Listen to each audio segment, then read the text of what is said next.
Hello there, my name is Rachel. I can talk about animation. Today we'll do a first impression of Kiff. It's a new cartoon series premiering today on Disney Channel. And my first impression was sort of kind of surprised because I'm not too sure what I'm getting into because the trailer didn't really show you what Kiff actually is. It's basically just a very hyperactive child who basically live her kind of slice of life, but very creative, dramatic, but at the same time you realize it's pretty simple. It's like point A to point B, but it's how they sort of show her sort of kind of hyperactive, the situation she puts herself because she just do something very simple, but at the very end she make it sort of complicated.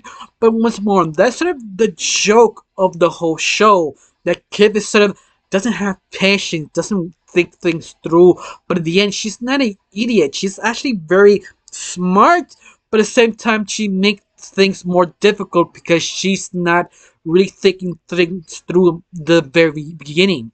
And that's just sort of interesting, especially how the whole show sort of like the 90s sort of style of writing. What I mean is, you've never seen a show sort of the 90s that when they introduce a character, they sort of slow things down. They want you to know the characters. In fact, the joke is sort of set up to understand the character, like her parents.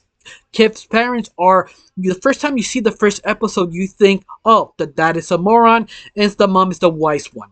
And you think they go that sort of generic, sort of ideal of characters, but no, you realize, no, Kip's dad is not a moron. I mean, he has common sense, but it depends who is sort of in charge. In other words, like dad is sort of the rules type of guy. He needs papers to understand the situation, but you realize the guy is sort of thinking like, what is my best approach to the situation he put himself in, or her daughter.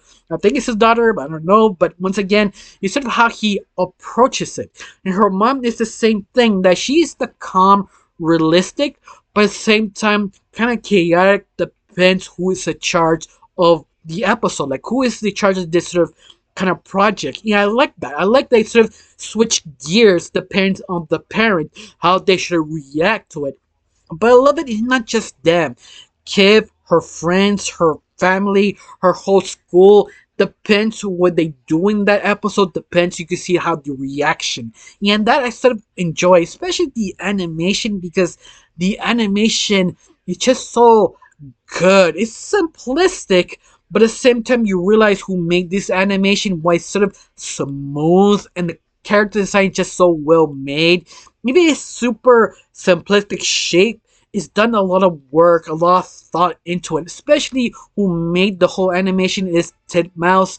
It's super obvious because Ted Mouse has to have it going beyond the Call of Duty. They want to make it work perfectly because they have that sort of weird habit to make any other show, even the show is bad, they give it 110%. And it shows. It's just smooth, especially the designs. Of course, I'm 100% sure someone says sort of kind of Chippo or Kella art. There we go. They usually, oh, this is a Kella art. No, no, no. Like, don't forget, Kella art is basically kind of copy and paste. People think it's sort of a art style. No, no, no. Someone say Kella art star is more like, and they're not doing nothing original, but everybody keep pointing of Steam Universe. But no, no, no. They keep confusing what Kella art star actually is. Yeah, I'm sorry. I'm sort of kind of struggling in my words, but besides that, it's something I kind of recommend. It's weird because the first impression episodes or reviews, I take my time. I prefer watch the whole series to actually recommend it or not. The first two episodes, I recommend it because everything feels right. The comedy, the how the show is introduced, the characters are really likable.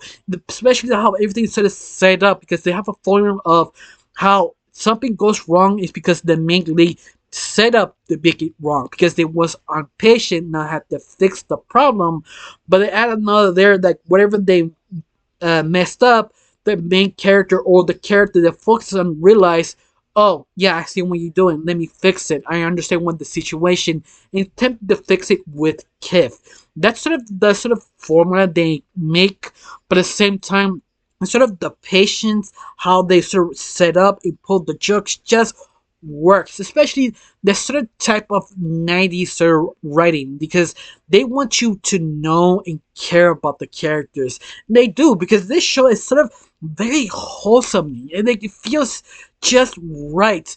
Of course, if you don't like the pacing, it feels sort of boring, it's because the pacing that needs to be fixed later on in the series till they figure out how fast they have should do. But for right now, I feel it's good enough. It works for me. And after that, I really can't say much because it's just sort of the simplicity, but at the same time, yeah, ironic how Kiff put herself in the situation. And that's sort of the joke of each episode, how she sort of get out of it or help some of her friends to get out of it. So that's basically how the whole story is branded. And basically, the whole series is sort of a slice of life, but ironic. But I just enjoy it, maybe because I like slice of life, sort of creative, kind of darkish. But once more, it's not yet. I don't know if the show go darker, but it shows they actually care a lot. This could be a huge hit or not, or it could be a sleeper hit. Could be sort of like a Stevie Universe season one series situation. To the very end, it just blows up. Honestly, I don't know, but I do recommend it. It just have the sort of charm because it kind of wins the over. In fact, I still recommend it. I said it before. It's sort of weird. I do recommend something in first impressions. It's sort of kind of rare, but I do recommend it. It's something that's sort of worth watching. At least try the first two episodes if you like it or not. Not really gonna say much to say. Just one question: do you like this first two episodes? Do you enjoy it? You feel this could be a hit? Tell me down below. Let me know. Honestly, I got nothing else to say. Just thank you for watching. Don't forget to subscribe and have a wonderful day. Bye.